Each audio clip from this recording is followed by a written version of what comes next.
Our Enemies in Blue, Police in Power in America by Kristian Williams. Chapter 8, Riot Police or Police Riots. Despite the efforts of the intelligence agencies, opposition movements continue to emerge, occasionally developing to the point of unrest. Naturally, when uprisings occur, the authorities must put them down. Governments necessarily have a stake in controlling political protest, especially when it becomes forceful enough to disrupt the usual course of things, that is, when it becomes an effective threat to the status quo. No one with an interest in retaining power can allow a protest to go so far as to actually jeopardize their ability to rule, but that presents a problem for the rulers of an alleged democracy, with its promises of civil rights, free speech, popular assembly, and the pretense that the people are actually in the driver's seat. Open repression may exacerbate a crisis and undercut the state's claim to legitimacy, while acquiescence may make the government seem weak and will surely carry with it unfavorable policy implications. There can be no question of whether to control political protest, but there is a clear question as to how it may be best accomplished. Seattle, 1999. Dance party, street fight, no protest zone. The 1999 Seattle demonstrations against the World Trade Organization, WTO, precipitated a sharp controversy in the theory of crowd control, calling into question police strategies of the previous 25 years. On the morning of November 30, 1999, tens of thousands of people filled downtown Seattle in protest against the World Trade Organization. Protesters surrounded the venue for the WTO's ministerial conference, blocking the delegates' access to the meeting and shutting down a large portion of the city. The protests were overwhelmingly peaceful. Many took the form of dance parties in the streets. On the demonstrators' side, the much decried violence and rioting amounted to only a few broken windows and some tear gas thrown back in the direction of the police. For most of that day, the police were helpless to restore order. They stood in small groups, arbitrarily blocking streets, accomplishing nothing. Occasionally they would fire tear gas and advance a block, but that was all. For one day, the streets belonged to jubilant crowds. Shops were not open. Cars could not pass. The WTO meeting was stalled at the outset. By nightfall, a curfew was in place and the National Guard was on patrol. It was announced that no more demonstrations would be allowed in the area of the conference. Police chased a crowd from downtown to the nearby Capitol Hill neighborhood, attacking everyone in the street along the way. The residents of Capitol Hill fought back, and a pitched battle ensued. The fighting continued late into the night. On December 1st, the streets belonged to the cops. Early that morning, the police arrested more than 600 people just outside the no-protest zone. Police were shown on national television indiscriminately firing tear gas, rubber bullets, and other less lethal munitions. Beatings were common. Not only protesters, but bystanders and reporters were attacked. Still, the demonstrations continued.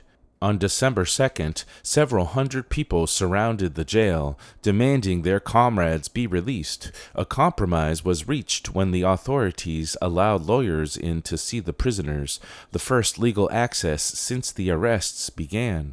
In the end, the protesters won. The WTO meeting started late and ended in failure. No new trade agreements were reached. Most of those arrested were released, with charges dropped. Norm Stamper, Seattle chief of police, resigned in disgrace. People, workers, students, environmentalists, human rights activists stood together against the WTO.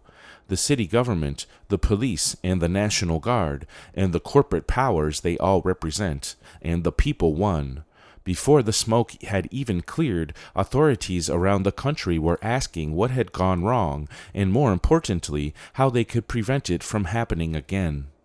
Assessing the police response, what not to do. Everyone agrees that the police action at the WTO was an unmitigated disaster.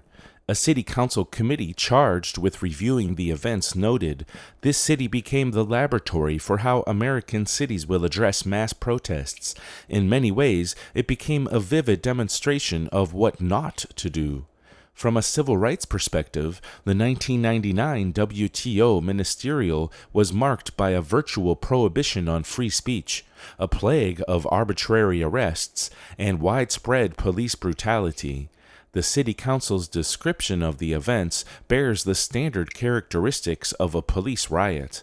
Our inquiry found troubling examples of seemingly gratuitous assault on citizens, including use of less lethal weapons like tear gas, pepper gas, rubber bullets, and beanbag guns by officers who seemed motivated more by anger or fear than professional law enforcement. Police commanders admit that they lost control, not only of the streets, but of their troops.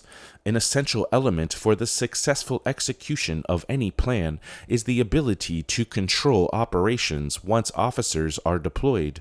Unfortunately, in several respects, the command and control arrangements for WTO broke down early in the operation. Nevertheless, from the law and order side, the protests represented a vast sea of lawlessness, complete with attacks against police and property. The Seattle Police Department After Action report describes the protests from the police perspective. Numerous acts of property damage, looting, and assaults on police were committed. Officers were pelted with sticks, bottles, traffic cones, empty chemical irritant canisters, and other debris. Some protesters used their own chemical irritants against police, and a large fire was set in the intersection at 4th and Pike. Some of the dispute between city council and police leaders was surely opportunistic posturing, a typical political game, with politicians scrambling to cover their asses, point accusing fingers, and associate themselves with the winners.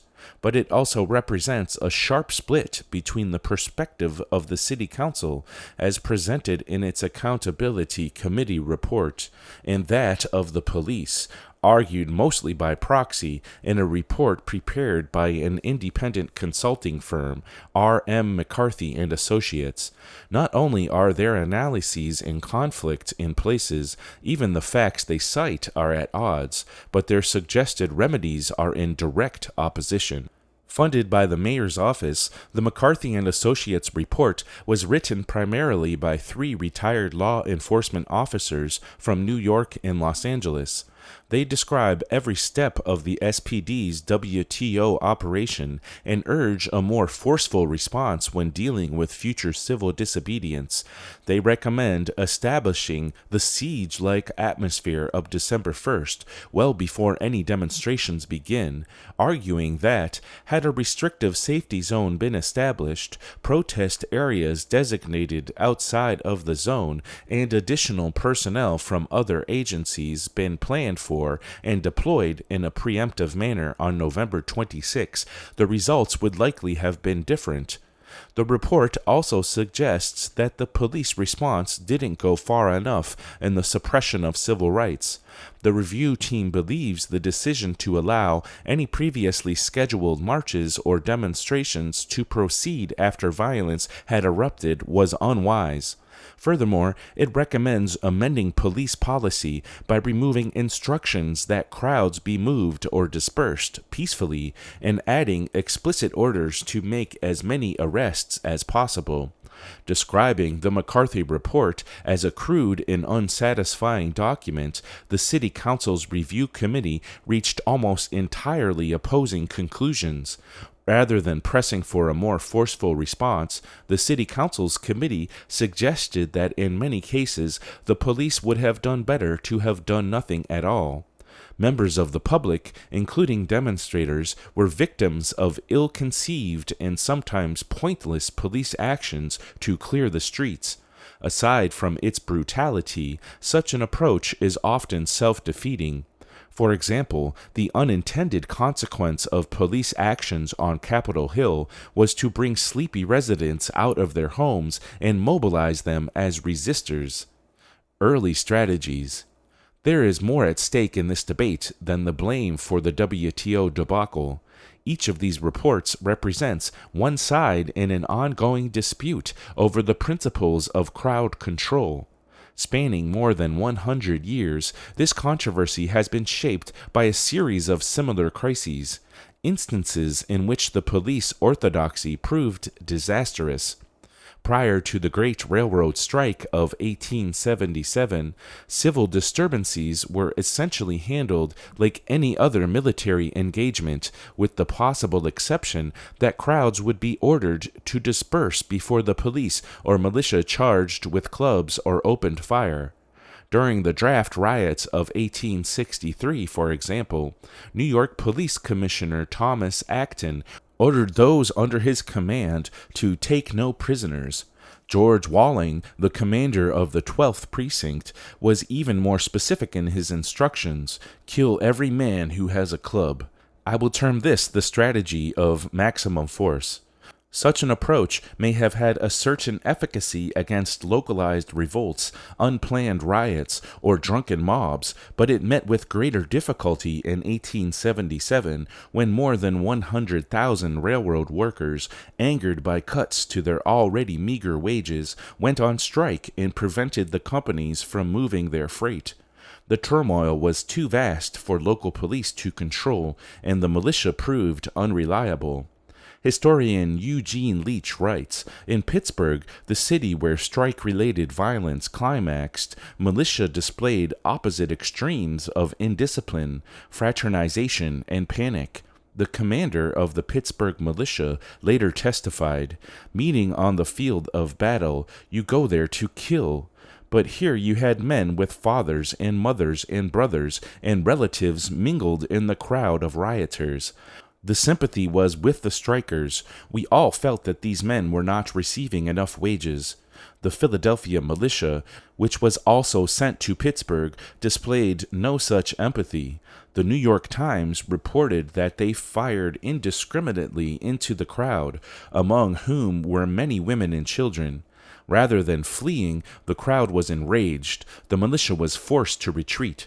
Likewise, in Reading, when troops killed 11 strikers, the general population only grew more furious. Strike supporters looted freight, tore up tracks, and armed themselves with rifles from the militia's own armory.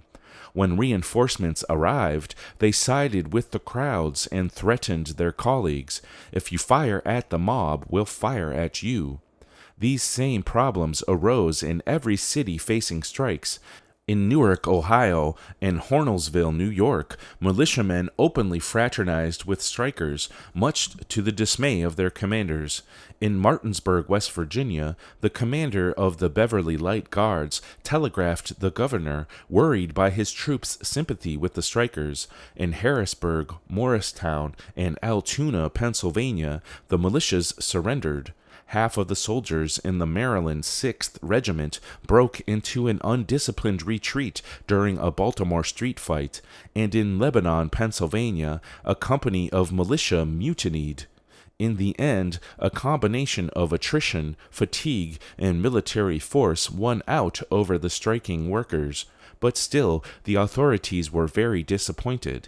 They immediately set about building the militias into well-disciplined machines capable of quelling riots, or more to the point, breaking up strikes. During this period, the state militias were reconstituted into the modern National Guard. Military training was imposed and matters of discipline rigidly enforced, including inspections by regular army officers. In addition, more emphasis was placed on recruitment, and armories were built throughout the North. These changes in the organization, training, discipline, and culture of the Guard were accompanied by new articulations of crowd control strategies. A number of manuals suddenly appeared, spelling out the strategy for stifling unrest. These books were generally unconcerned with the social causes of disorder, content to blame them on agitators of various sorts. Most continued to advocate the principle of maximum force. They predicted increased militancy among workers and offered increased state violence as the remedy.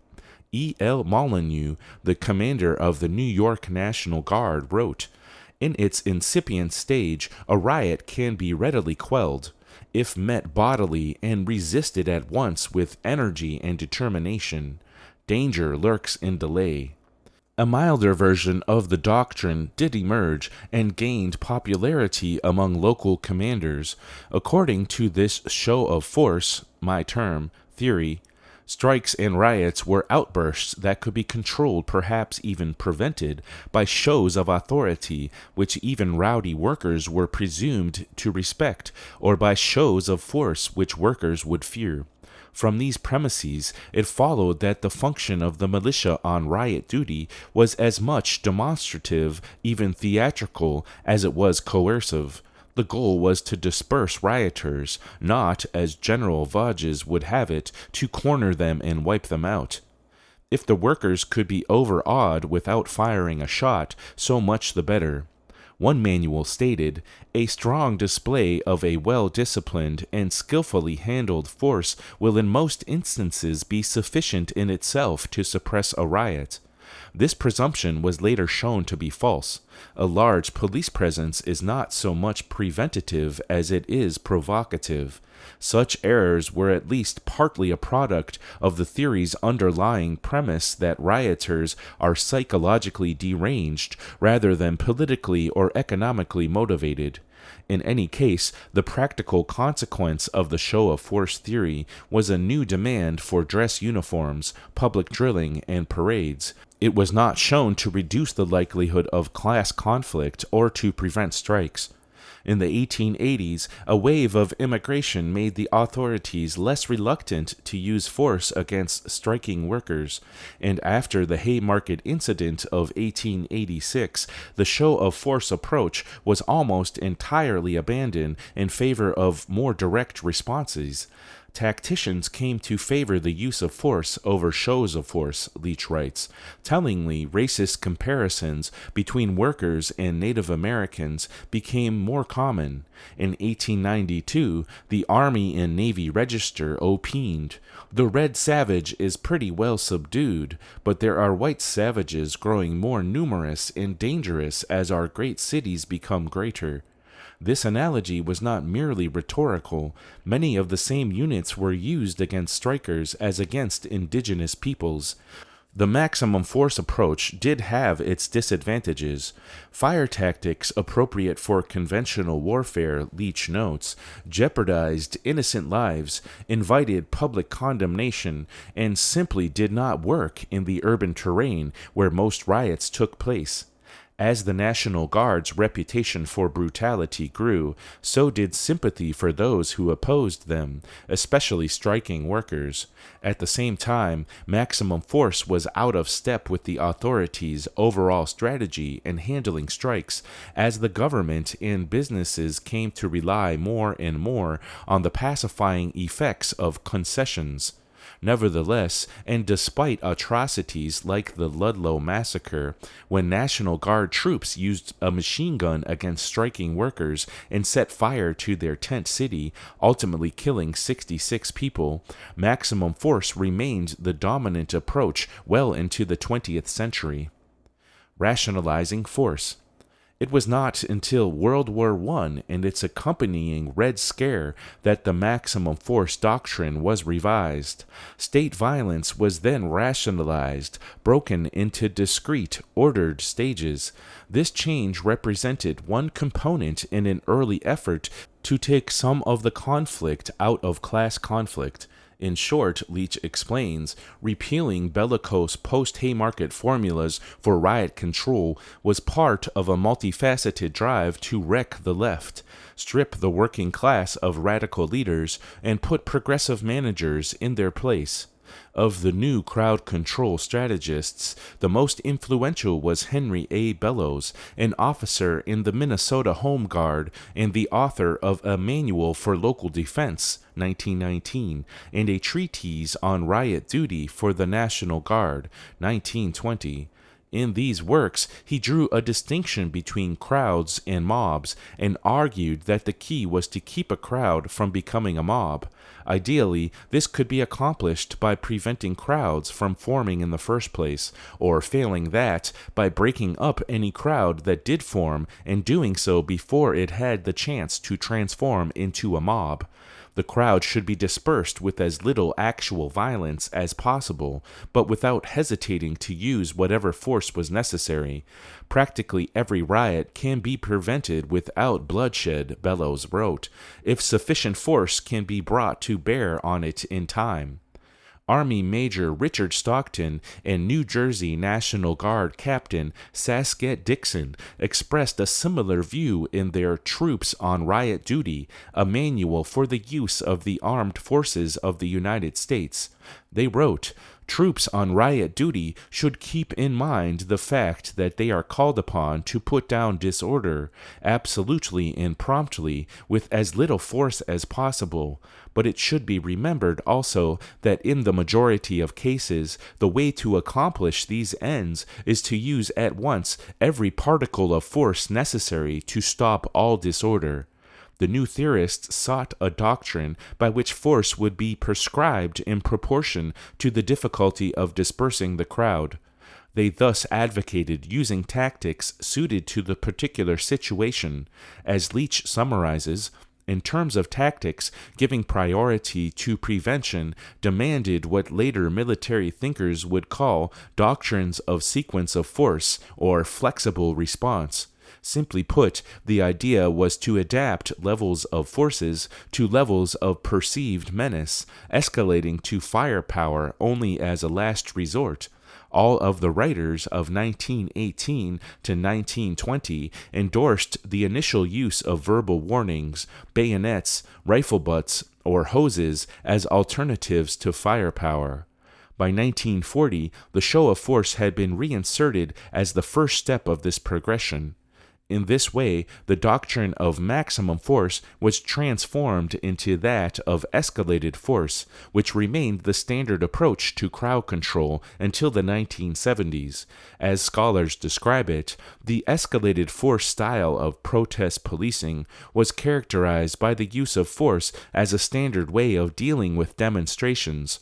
Police confronted demonstrators with a dramatic show of force and followed with a progressively escalated use of force if demonstrators failed to abide by police instructions to limit or stop their activities.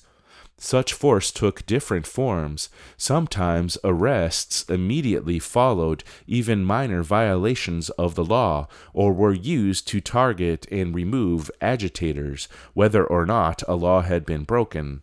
Other times, police used force instead of making arrests, either to break up the crowd or to punish those who disobeyed them. Figure D, escalated force, shows a rising graph with crowd resistance on the x-axis and use of force on the y-axis, and depicts 7 tactics of crowd control to be used. 1. Police presence. 2. Display of power. 3. Commands. 4. Arrests. 5. Batons. 6. Less lethal munitions. 7. Firearms. The applications and implications of escalated force. According to the escalated force theory, violence is only used in proportion to the threat posed by the crowd. The reality is often quite different. In fact, the actions of the crowd may not even be the most important consideration in determining the police response. Other factors include police preparedness and discipline, the presence of counter-demonstrators, the number of participants, media coverage, and the political calculus surrounding the event, that is, what people with power, and the police leaders in particular, stand to gain or lose by attacking the event or letting it alone. These factors can be classed into 6 groups. 1. The organizational features of the police. 2. The configuration of political power. 3. Public opinion. 4. The occupational culture of the police. 5. The interaction between police and protesters. And 6. Police knowledge. Even when the police do respond in proportion to the threat, their victims often include peaceable demonstrators and innocent bystanders along with the ruffians. Widespread violence is by its nature imprecise, and questions of guilt or innocence, like those pertaining to constitutional rights, are a secondary concern, if indeed they are considered relevant at all. Dispersal operations are not designed to uphold the law or to protect public safety. Often the police action itself will represent the most serious violation of the law and constitute the greatest threat to the safety of the community. Instead of the law or public safety, the police are concerned with establishing control, maintaining power. One study recounts well-known demonstrations in which police used the escalated force approach include those in the Birmingham Civil Rights Campaign, May 1963, the 1968 Chicago Democratic National Convention, and the confrontation between student protesters and National Guard soldiers at Kent State University, May 1970. During each of these demonstrations, police or soldiers used force in an attempt to disperse demonstrators, even demonstrators who were peacefully attempting to exercise their First Amendment rights, as the vast majority of them were. These events, while large in scope and attracting a great deal of media attention, were not uncharacteristic of escalated force operations. In many ways, they were sadly typical. While Kent State, where the victims were white, has come to symbolize the murder of student protesters, it was not the first or last time that students were shot in the name of keeping order. In May 1967, 3 years before Kent State, a black student was killed at Jackson State College in Mississippi. In February 1968, 3 students were killed at South Carolina State College.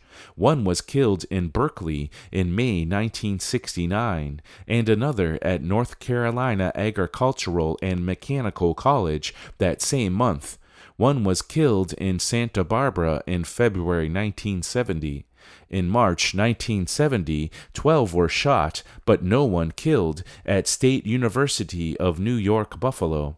Most famously, in May 1970, 4 were murdered at Kent State. That same month, 20 were shot just down the road at Ohio State, all survived, and 14 were shot again at Jackson State, 2 of whom died. In July 1970, 1 was killed at the University of Kansas, Lawrence, and another at the University of Wisconsin, Milwaukee. 2 years later, in November 1972, 2 more students were killed at the University of New Orleans. Predictably, urban black people received even worse treatment. In the Detroit Uprising of 1967, 43 people were killed, 36 of whom were black. 29 of these deaths were definitely attributable to police, National Guard troops, or the Army. The remaining 13 died from any of a variety of causes. Some were shot by store owners, some died in fires, 2 were electrocuted by fallen power lines. No deaths were directly attributable to the violence of the crowds. Despite the rhetoric surrounding them, historian Paul Gilgee notes, black uprisings in the 60s were marked by a relative absence of violence committed by rioters against people. Careful examination of the casualty lists shows that police and military inflicted the vast majority of fatalities and injuries on blacks in the riot area. A glimpse at 1968. These facts speak to the level of police violence, but they say very little about its prevalence in crowd control situations. For that, we should consider a sample of police actions during a specific time frame.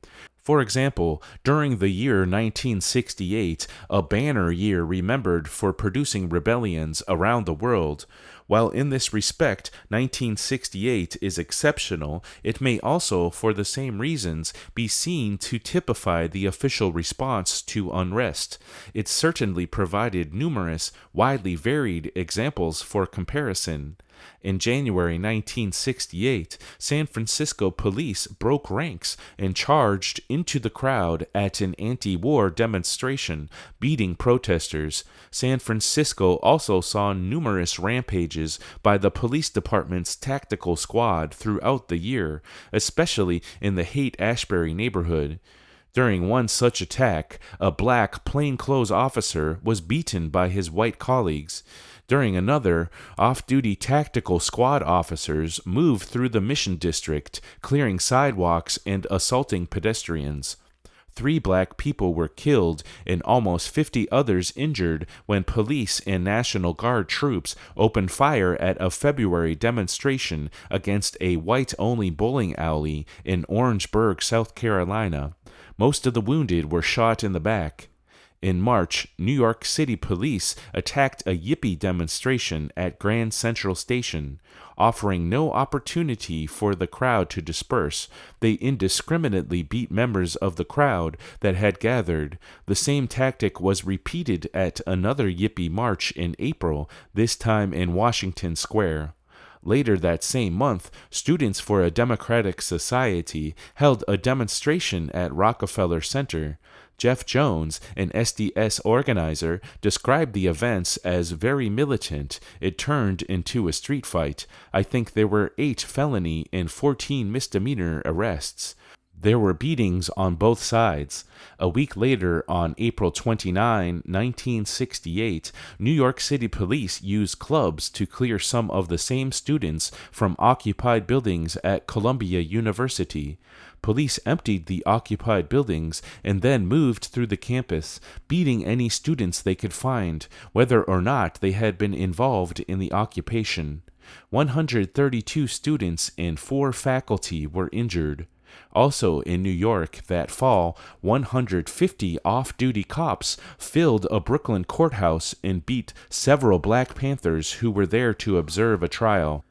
A week before he was assassinated, Martin Luther King Jr. led 15,000 people on a march through Memphis, expressing solidarity with the city's striking garbage collectors. The police and National Guard used clubs and tear gas to break up the march, killing 1 person in the process. In April, following King's murder, 202 riots occurred in 175 cities across the country, with 3,500 people injured and 43 killed, mostly at the hands of police.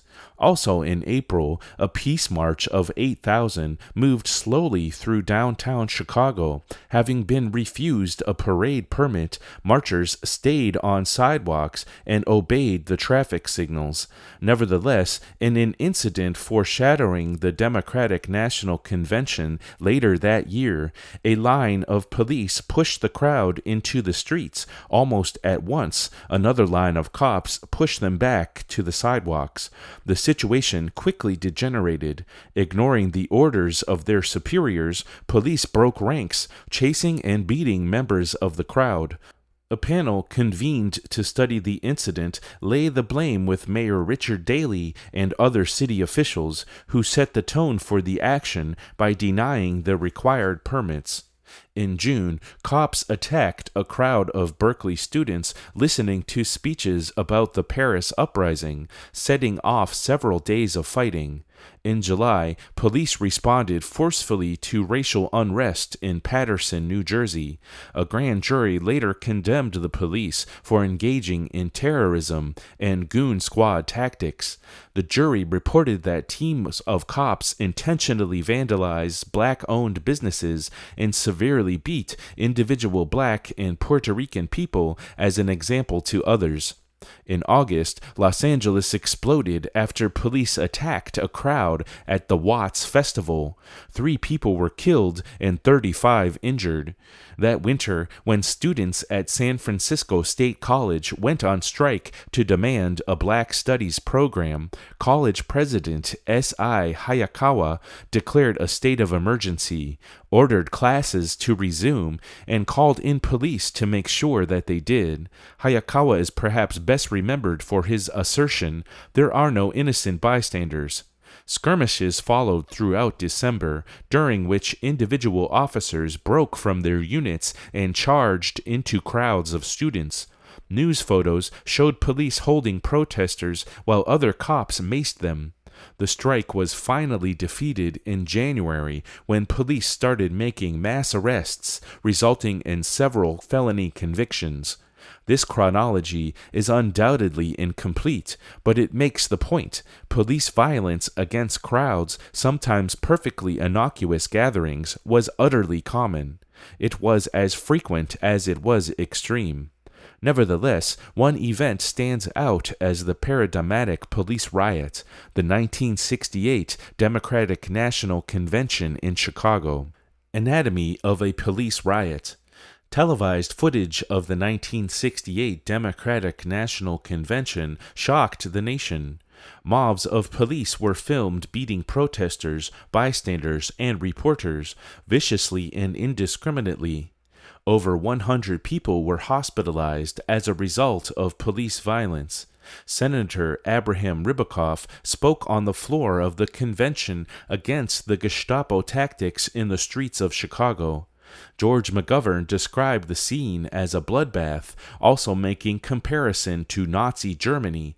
Norman Mailer commented, "What staggered the delegates who witnessed the attack, more accurate to call it a massacre, since it was sudden, unprovoked, and total, on Michigan Avenue, was that it opened the specter of what it might mean for the police to take over society.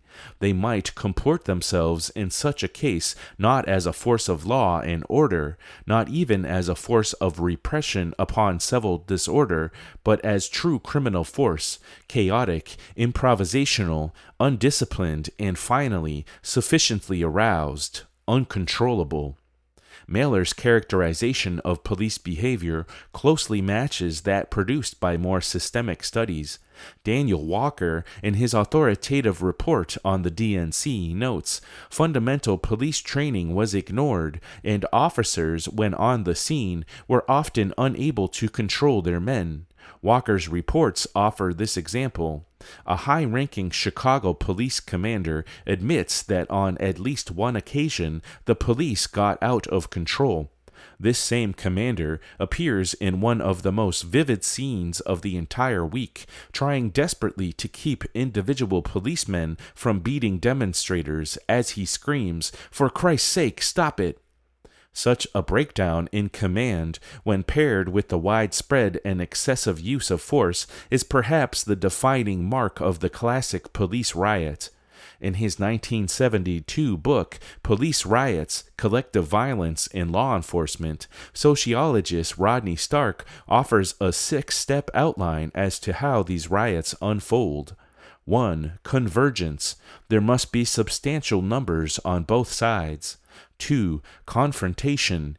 Either police actions attract hostile crowds, or police deem some gathering illegal and move in to break it up. 3. Dispersal. Police attempt to break up the crowd. 3. The utilization of force. Police use force against the crowd. 5. The limited riot. Excessive or punitive force ends once the crowd is dispersed.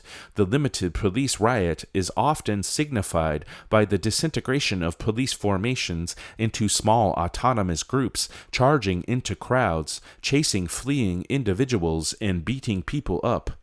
6. The extended police riot. Attacks continue even after the crowd has dispersed. Extended riots are most common in densely populated areas like college campuses or urban ghettos.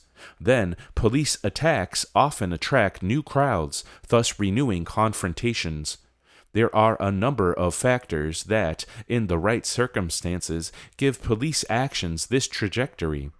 Among them are specific crowd control tactics, operational deficiencies, the machismo inherent to cop culture, and a paranoid ideology that leads police to overestimate the threats crowds pose. On the tactical level, Stark notes, the incapacities and misconceptions of the police contribute to the occurrence of police riots in a number of ways. First, simply massing the police together, given their lack of discipline and tactical competence, provides an opportunity for them to attack crowds. Second, massive displays of police power provoke demonstrators and tend to produce confrontations and deeper conflicts. Third, police tactics mislead policemen about what is expected of them and increases their anxiety and hostility. The obsession with officer safety leads to over-preparedness, overreaction, and a disregard for the general safety. Add to this an habitual reliance on violence, and the production of a riot seems quite predictable. These difficulties were exacerbated by organizational weaknesses common to police departments, namely the lack of internal discipline. The tactics of riot control are generally derived from the military, but the police proved to be a very different type of organization than the army. To put it bluntly, Stark writes, the American police cannot perform at the minimum levels of teamwork, impersonality, and discipline which these military tactics take for granted. For example, in the Detroit riot of 1967, the police and National Guard were responsible for establishing order on one side of the town.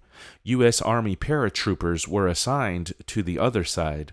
Within a few hours, the Army had restored order in their area, having fired 201 rounds of ammunition and having killed one person. The police and guard, in contrast, fired thousands of rounds and killed 28 people while the disorder continued. Stark explains, these dramatic and critical differences seem to have stemmed from discipline. The paratroopers had it, the police and guardsmen did not. The Army ordered the lights back on and troopers to show themselves as conspicuously as possible.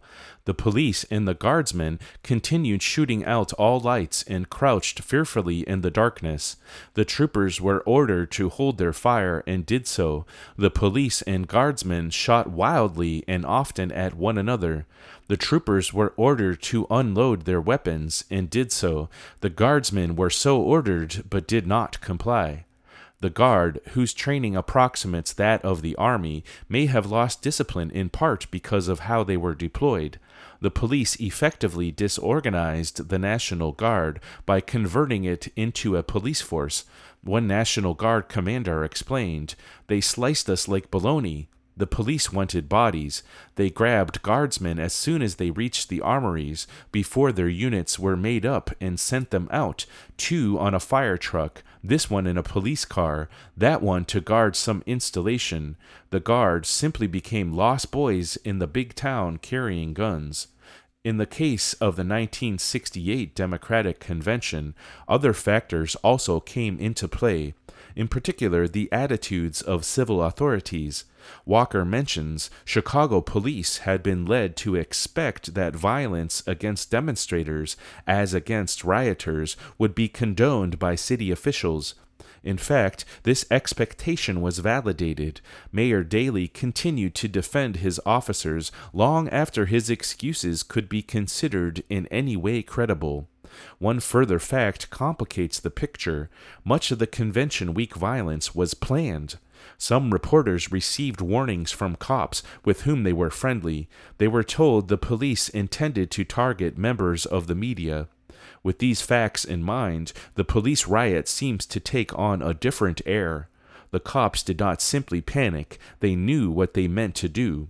While internal discipline broke down, the police action as a whole filled its intended role. Indeed, the cops had been encouraged and then protected by the mayor. Certain commanders may have been appalled by what they saw, or may simply have been afflicted by the managerial need to assert their authority in a crisis, but this did nothing to affect the behavior of the institution as a whole. Finally, it should be noted that the escalated force strategy itself contributes to the likelihood of a police riot. The police riot, by Stark's analysis, moves along exactly the same lines as escalated force. In fact, Stark refers to his 6-stage articulation as an escalation model. The crowd control operation ends and the riot begins at the point where discipline breaks down. The implementation of the escalated force strategy tends to race toward this point. In practice, Stark notes, police commanders tend to maximize rather than minimize the use of force in order to maximize officer safety and to maximize dispersal. Even though command control and tactical integrity tend to collapse in contact with crowds and as greater force is applied. In other words, as the amount of force is increased, the likelihood that discipline will be lost and that excessive force will be used also increases. This last, as we've seen, was generally either tolerated or actively encouraged by local authorities. In any case, it was a predictable consequence of placing large numbers of police in tense circumstances, with neither the training nor the organization, not to mention the inclination, to respond with restraint. While the escalated force model did not always produce police riots, it also did practically nothing to guard against them. In one sense, the police riot can be understood as the last step in the escalated force sequence. During the 60s, 3 additional problems with escalated force became clear. First, the deployment of large numbers of cops often created a confrontation that could have otherwise been avoided. Second, the rigid enforcement of the law and the quick recourse to force-provoke crowds sometimes led to violence. And third, as a strategy for restoring order, escalated force failed. Revising the theory. Following the disasters of the late 60s, some people started to question the wisdom of a police strategy designed to escalate violence. Several commissions were set up to study the disturbances of the period, their causes, and the police response to them. Most prominent among these were the Kerner, Eisenhower, and Scranton commissions. All 3 bodies concluded that police actions against crowds often intensified and in some cases provoked civil disorder. They also recognized that the dangers of the escalated force model were not only tactical but political. The Scranton Commission wrote, "To respond to peaceful protest with repression and brutal tactics is dangerously unwise. It makes extremists of moderates, deepens the divisions in the nation, and increases the chances that future protests will be violent." Consequently, these boards recommended a number of changes in police handling of demonstrations. The Kerner Commission, for instance, advocated a strategy emphasizing manpower over firepower, prevention over reaction, and increased management and regimentation of the police. A new strategy, negotiated management, was born. Negotiated management was designed to correct for the excesses of the escalated force model. Clark McPhail describes the approach. Police do not try to prevent demonstrations, but attempt to limit the amount of disruption they cause. Police attempt to steer demonstrations to times and places where disruption will be minimized. Even civil disobedience, by definition illegal, is not usually problematic for police. They often cooperate with protesters when their civil disobedience is intentionally symbolic. Under negotiated management, arrests are used only as a last resort, and force is kept to a strict minimum. Rather than trying to disperse the crowd, the police plan so as to contain it. Rather than responding to disorder with force, the police calculate their tactics so as to diffuse potentially explosive situations. The innovation of this approach lies in the understanding that de-escalation is sometimes possible. According to the political scientists Donatella Della Porta and Herbert Reiter, the 3 most significant tactical tendencies characterizing protest policing in the 1990s appear to be A. Under-enforcement of the law, B. The search to negotiate, C. Large-scale collection of information. Beginning in the 1980s, police strategy was dominated by the attempt to avoid coercive interaction as much as possible. Lawbreaking, which is implicit in several forms of protest, tends to be tolerated by the police. Law enforcement is usually considered as less important than peacekeeping. This implies a considerable departure from protest policing in the 1960s and 1970s, when attempts to stop unauthorized demonstrations and a law and order attitude in the face of the limited rule-breaking tactic used by the new movements maneuvered the police repeatedly into no-win situations. Under the new model, police focused on preventing a disturbance rather than responding to one, seeking to control demonstrations through a system of permits and a series of negotiations with protest organizers. Elements such as the time of the event and the route of the march were agreed upon, and organizers were encouraged or sometimes required to provide their own marshals to exercise discipline over the group as a whole. A model application of negotiated management is described by John Brothers in his article, "Communication is the Key to Small Demonstration Control." Brothers documents a series of anti-apartheid actions on the University of Kansas campus and details the Kansas University Police Department's response. Between April 29 and May 9, 1985, the campus was the site of 3 moderate-sized demonstrations and several small ones, including some accompanied by civil disobedience. 65 arrests were made, but there were no injuries, no property damage, and no violence on either side. This small miracle was accomplished by establishing friendly relations with the demonstrators and being patient enough to let crowds dwindle on their own. Police kept their presence to a minimum and carefully crafted a non-aggressive demeanor, in part by not donning riot gear. They also provided refreshments on hot days and waited to receive complaints before issuing citations. By these means, police won the cooperation of organizers, who met with them regularly to outline their plans. Clearly, this approach is better suited to a political system that espouses ideals of freedom and popular sovereignty. But the ultimate aim of negotiated management remains the same as that of escalated force or even maximum force before that, to control dissent, to render protest ineffective. Looking now at the Scranton, Eisenhower, and Kerner reports, what strikes the reader is the apparent schizophrenia of them all.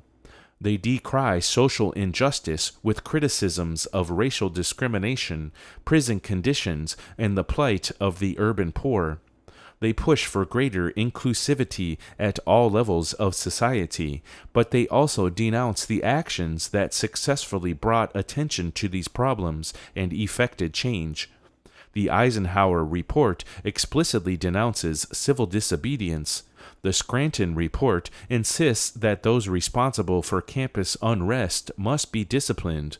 These reports push for rigorous adherence to constitutional guarantees of free speech and the like, while at the same time offering a precise instruction on the means of limiting, containing, and controlling protests. It is tempting to read such documents as well-intentioned but politically naive defenses of the rule of law, but one might also understand them as handbooks for social managers responsible for controlling dissent. Taken as such, the report's advocacy of civil liberties and the principle of minimal force reflect the sophistication of the liberal approach to repression. Negotiated management was an innovation in the means of crowd control, but the basic aim remained unchanged. Both negotiated management and escalated force represented a defense of the status quo. Brothers' article, for example, emphasizes again and again the neutrality of the police, but notes that their plans were designed to minimize the impact of the event upon the media. Presumably, had the demonstrations aimed at goals besides media attention, the police would have sought to minimize their impact in those areas as well. The Eisenhower Commission offers the Peace Moratorium March of November 15, 1969, as an example of the success of negotiated management. The bulk of the actual work of maintaining the peacefulness of the proceedings were performed by the demonstrators themselves. An estimated 5,000 marshals recruited from among the demonstrators flanked the crowds throughout. Their effectiveness was shown when they succeeded in stopping an attempt by the fringe radicals to leave the line of the march in an effort to reach the White House. The nature of such an arrangement is not lost on those who study law enforcement. The academic literature describes marshals who police other demonstrators and who have a collaborative relationship with the authorities. This is essentially a strategy of co-optation. The police enlist the protest organizers to control the demonstrators, putting the organization at least partly in the service of the state and intensifying the function of control. Playing by the rules.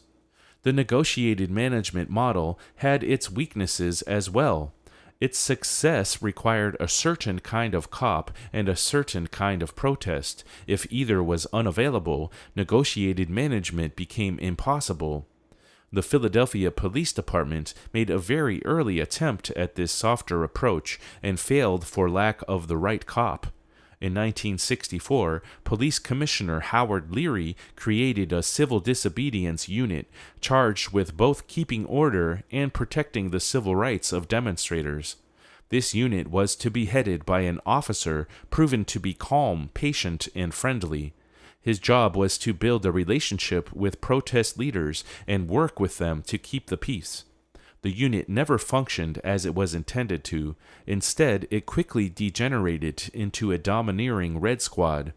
This quick return to the antagonistic approach was the result of several deeply rooted features of the police as a group, including the rejection of compromise and conciliatory tactics, an obsession with agitators and conspiracies, and the system of political sponsorship that guided promotion into the unit. Police-protester cooperation required a fundamental adjustment in the attitude of the authorities. The negotiated management approach demanded the institutionalization of protest. Demonstrations had to be granted some degree of legitimacy so they could be carefully managed rather than simply shoved about. This approach de-emphasized the radical or antagonistic aspects of protest in favor of a routinized and collaborative approach. Naturally, such a relationship brought with it some fairly tight constraints as to the kinds of protest activity available. Rallies, marches, polite picketing, symbolic civil disobedience actions, and even legal direct action, such as strikes or boycotts, were likely to be acceptable within certain limits. Violence, obviously, would not be tolerated, neither would property destruction, nor would any of the variety of tactics that had been developed to close businesses, prevent logging, disrupt government meetings, or otherwise interfere with the operation of some part of society. That is to say, picketing may be fine, barricades are not. Rallies were in, riots were out. Taking to the streets under certain circumstances may be acceptable, taking over the factories was not. The danger for activists is that they might permanently limit themselves to tactics that were predictable, non-disruptive, and ultimately ineffective. On the other side, negotiated management opened a pitfall for police, wherein they might come to rely on this cooperative arrangement. If the police assumed that activists would conduct themselves within the bounds set by this approach, they left themselves open for some nasty surprises. Essentially, that is what happened to the Seattle police in 1999. According to the SPD's after-action report, police planners adopted a negotiated management strategy early on and failed to consider contingencies that would make other options necessary. Despite well-publicized plans to disrupt the WTO conference, the police decided to trust that Seattle's strong historical precedents of peaceful protest and our ongoing negotiations with protest groups would govern the actions of demonstrators. On November 30th, their mistake must have been only too obvious. When the institutional framework of protest was challenged, the cooperative relationship proved fragile, and the basis of the negotiated management model was undermined. Not only did radicals refuse to play the game by its usual rules, even respectable protest groups were unable to keep their members in line.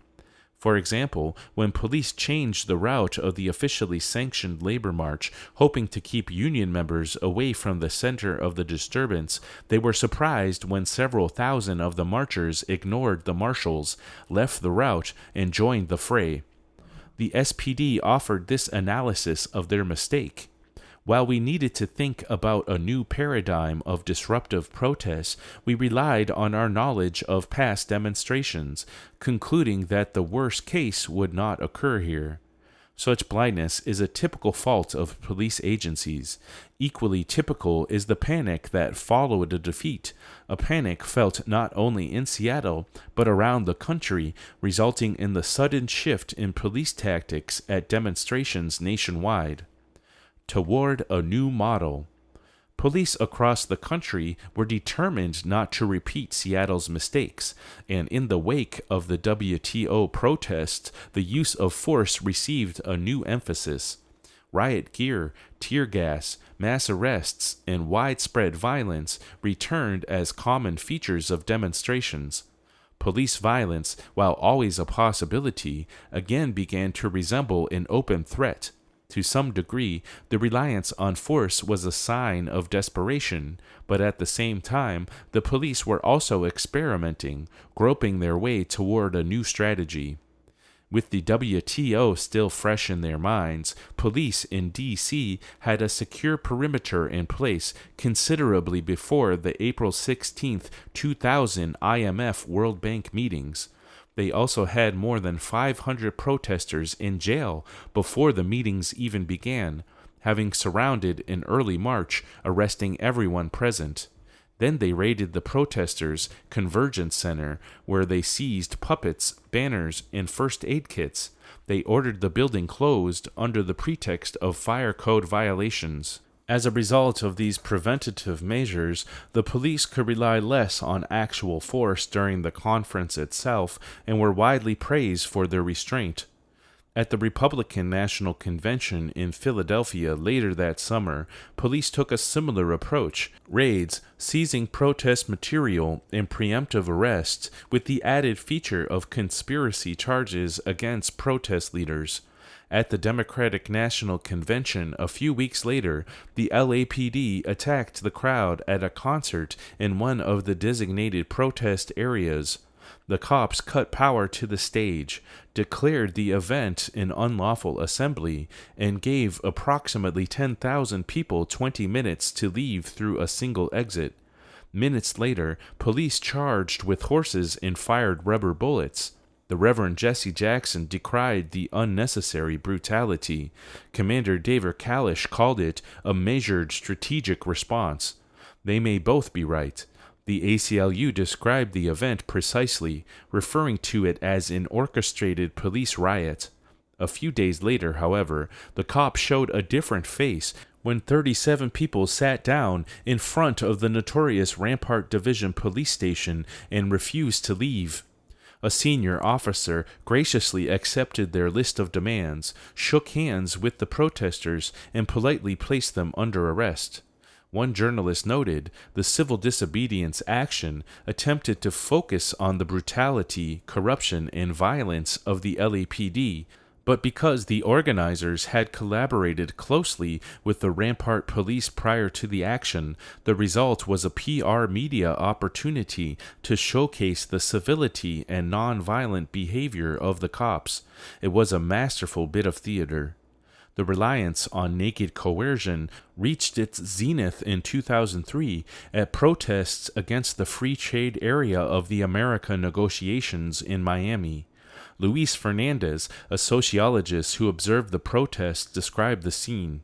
The Miami-Dade Police Department, in collaborating with dozens of local, state, and national law enforcement agencies, welcomed protesters with decisive force.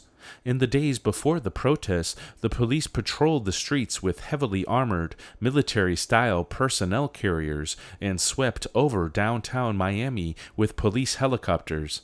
By demonstration time, the city was packed with thousands of police officers dressed like soldiers in khaki uniforms with full black body armor and gas masks, marching down the streets, shouting, "Back, back," while beating batons against their shields. For no apparent reason, they fired skin-piercing rubber bullets indiscriminately into crowds of unarmed peaceful protesters, sprayed tear gas at thousands of others, and shocked still others with tasers. It is no hyperbole to say that during the FTAA demonstration, Miami became a militarized sector, closely resembling a war zone. Nearly 2,500 cops from 40 agencies were assigned to the FTAA events. A large portion of downtown was fenced off and forbidden to the general public. Police manned military-style checkpoints and positioned snipers on rooftops in the surrounding area. Before the protests even started, cops were turning back buses full of union supporters, pressuring churches to rescind offers to house demonstrators, and forcing businesses to remove anti-FTAA posters from their windows. Once the demonstrations were underway, police confronted protesters with batons, tear gas, and rubber bullets. The attack seemed indiscriminate. Peaceful protests, demonstrations that had been issued permits, groups that were in the process of dispersing, medics, legal observers, and random passers-by were all subject to the use of force. One medic estimated that her team had seen about 50 head wounds, 10 serious, 5 of them critical, including one man who had been jailed overnight without medical treatment while his brain hemorrhaged. Most of the injuries we saw were from the shoulders up, the medic told me. That led us to believe that police were intentionally aiming at people's heads with rubber bullets. In addition to being nearly surrounded by armed and armored riot cops, the protests were also well infiltrated by plainclothes officers, some feeding intelligence to the command center, some serving as snatch squads to make arrests without warning, and some acting as agents provocateurs, antagonizing police and urging demonstrators toward foolhardy or counterproductive actions. Protest organizers reported being followed, harassed, threatened, arrested for crimes like loitering, and held on high bails until after the protests had ended. By the conference's close, 282 people had been arrested, none were convicted. Miami Mayor Manuel Diaz called the FTA operation the model for homeland security. Good protester, bad protester. Good cop, bad cop. By the end of the decade, the various stances, tactics, and techniques came together to form something like a coherent approach to crowd control, which scholars John Noakes and Patrick Gillam term strategic incapacitation. The new approach draws from both the escalated force and the negotiated management models, and incorporates additional elements stressing the role of intelligence, the control of urban space, and the management of public perception. The primary goals for police in this new era, Gillam writes, are to preserve security and neutralize those most likely to pose a security threat. To reach these ends, strategic incapacitation emphasizes the application of selectivity, whereby police distinguish between two categories of protesters, contained and transgressive, in order to target those perceived most likely to engage in disruptive activities. Contained protesters, often referred to by police as good protesters, are generally known by police, use conventional and legal tactics, negotiate with police, make self-interested demands, and are generally older. By contrast, protesters considered bad or transgressive articulate more abstract demands, use unpredictable and often illegal tactics, do not negotiate with police, and are generally younger. The police work to accommodate and collaborate with the compliant, contained good protesters within limits. The rules are strict, the conditions are established unilaterally by the police, and the communication is one way. Disruptive, transgressive, bad protesters, in contrast, find themselves subjected to something like the old escalated force model, often employed preemptively. However, Gillum emphasizes that strategic incapacitation is not just negotiated management with contained protesters and escalated force with transgressive ones, but a new strategy incorporating three other tactical dimensions: intelligence, propaganda, and spatialized control. The first of these is the demand for extensive, detailed intelligence collected before, during, and between protest events and shared among police agencies. The second is the proactive and manipulative use of the media to shape public perception, vocally tagging protest groups as good or bad in advance of the action, undercutting support for the demonstrators' cause, and preparing the public for the possibility of violence, that is, warning them that protesters may be violent, and building an expectation that police will have to respond forcefully. Finally, the implementation of strategic incapacitation depends on the police controlling the physical space in which protests occur. They typically do that by creating hard zones which are guarded, fortified, and off limits to the public. These find their mirror image in the contained areas where demonstrations are permitted, so-called free speech zones. These designated protest areas are often surrounded by concrete barriers and chain link fencing, encircled by armed guards, and relatively isolated. Between these two well-defined areas, the rest of the city becomes a soft zone. It remains accessible to the public, but ordinary civil liberties are curtailed.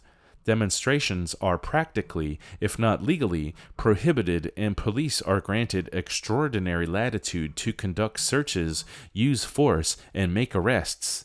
It is in the soft zones that police and protesters are most likely to clash, and cops generally view demonstrators entering them to be, by definition, bad protesters.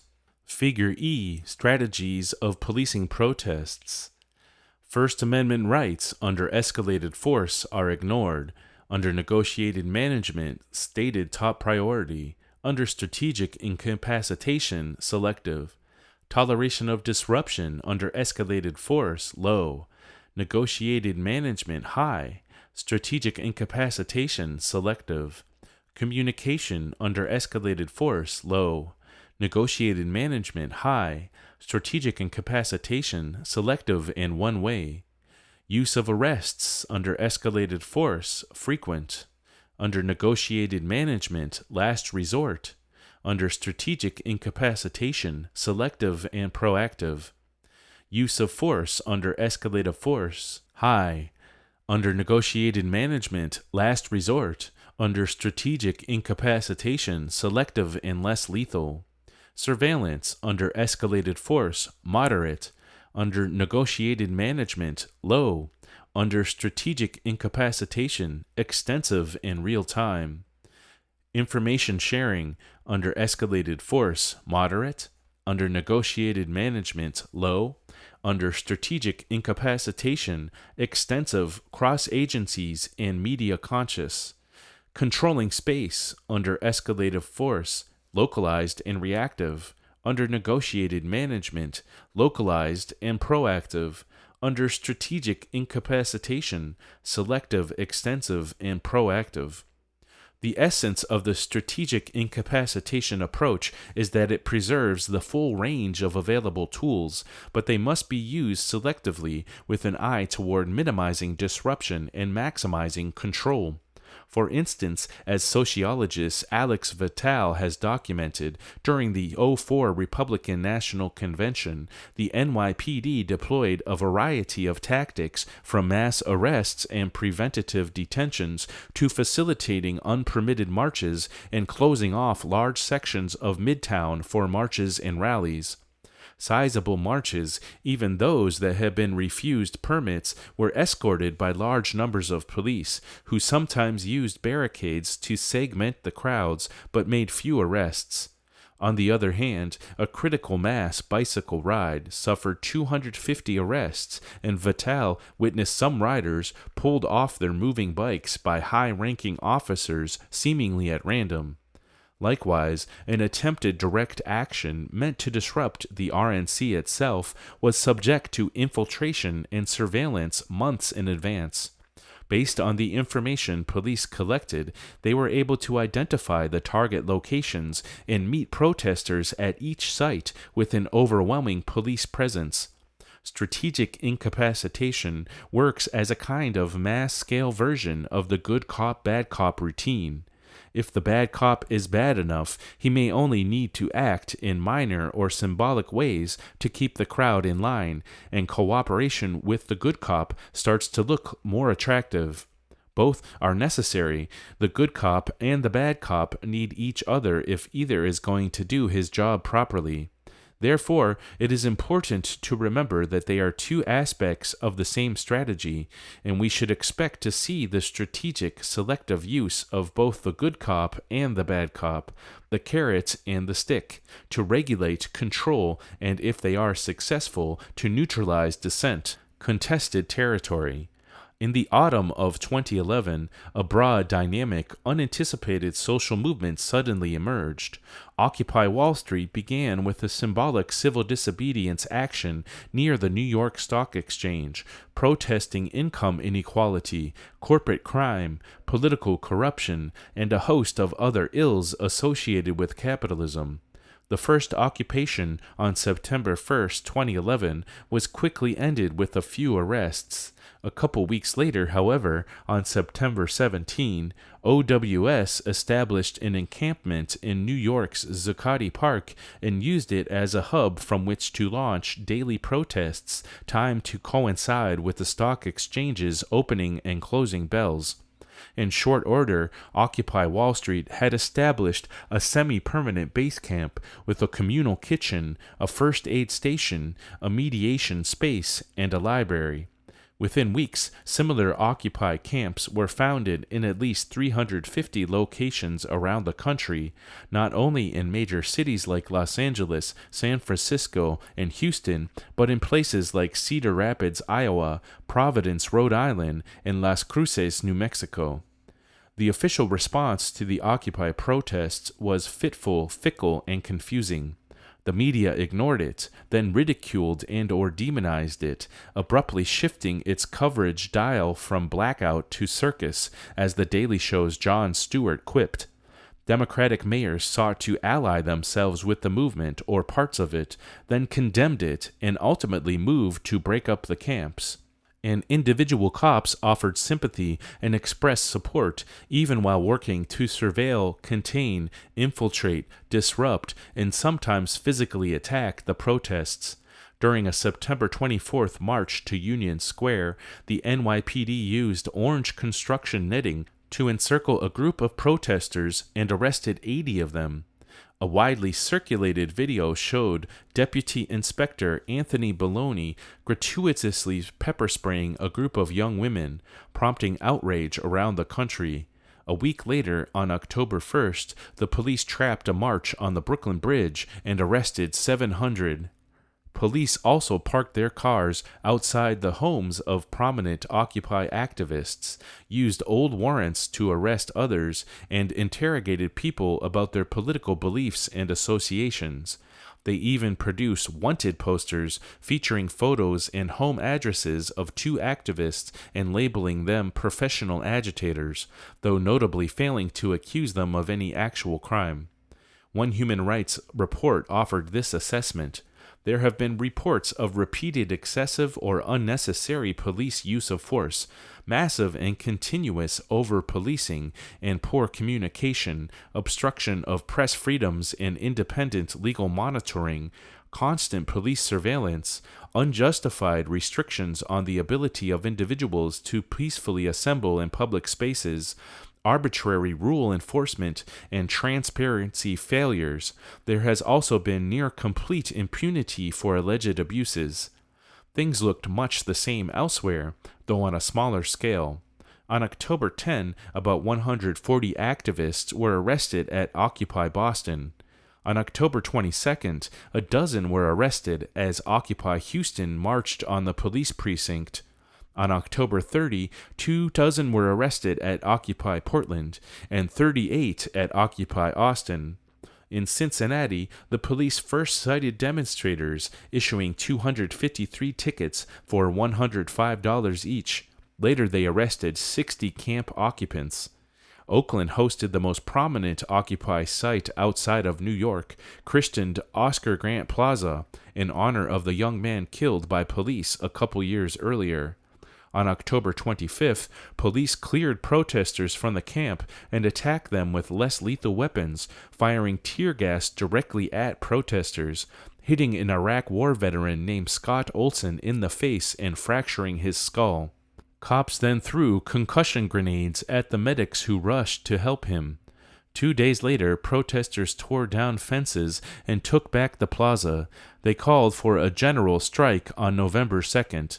The strike fell short of its general ambitions, but 25,000 workers and students took part and pickets closed the port of Oakland. Police responded according to their habit with riot gear, less lethal weapons, and over 100 arrests. On November 10, the Police Executive Research Forum hosted a conference call for police chiefs around the country to discuss what to do about Occupy.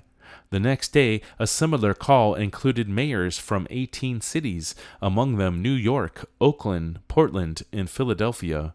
Then, on November 14, police began decisive coordinated attacks on the main Occupy encampments. Occupy Oakland was evicted again, leading to more than 20 arrests. Dan Siegel, the mayor's legal advisor, resigned in protest. That same evening, on the other side of the country, police distributed eviction notices at Occupy Wall Street. Hours later, at 1 a.m. on November 15, the NYPD raided Zuccotti Park. Floodlights lit the area brighter than day, and loudspeakers blasted a recorded message ordering people out of the area. Police maintained a perimeter a block or more away from the park, keeping supporters, onlookers, and journalists away from the confrontation and using police vans to obscure their view. About 1,000 cops descended upon the area, using clubs, shields, and pepper spray to force the occupants out.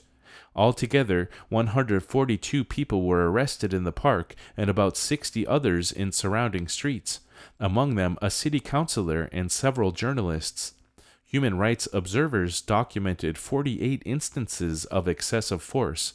Tents, computers, and approximately 5,000 books from the occupied library were unceremoniously tossed into Department of Sanitation trucks. Most were destroyed. The next day, police arrested protesters in Portland, Berkeley, San Francisco, Los Angeles, and Salt Lake City. Demonstrations opposing the crackdown continued around the country, with 30,000 in New York on November 17. In anticipation, the NYPD created a 12-block hard zone around the stock exchange and later made about 150 arrests. That same day, Portland police used pepper spray against activists staging a solidarity march. 25 were arrested. 30 were arrested in Los Angeles, and Occupy Dallas was evicted from their encampment with 18 arrests just hours later at 2 a.m. On November 18, police raided Occupy Cal at UC Berkeley.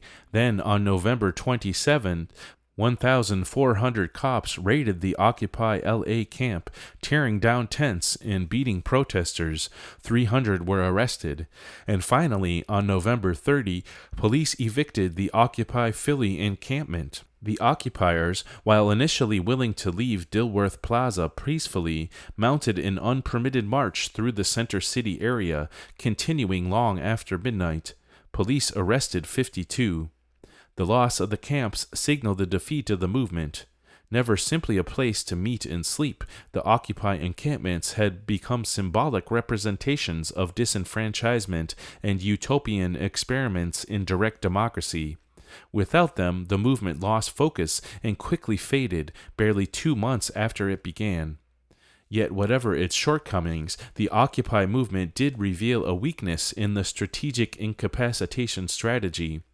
OWS expressed widespread public grievances, identified itself with the broadest segment of our society, expressed in the slogan, "We are the 99%, and conducted itself nearly always, but especially at the beginning, according to principles of strict nonviolence. However, it has also quite deliberately violated laws, disobeyed police, and disrupted the usual business of capitalism.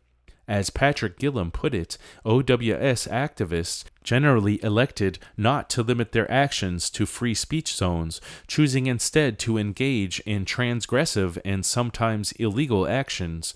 The police thus classified the occupiers as transgressive bad protesters, leading, for example, to the use of force against young women trapped behind police barricades, against students peacefully sitting with arms linked, against retired school teachers and people who were walking away, and many others.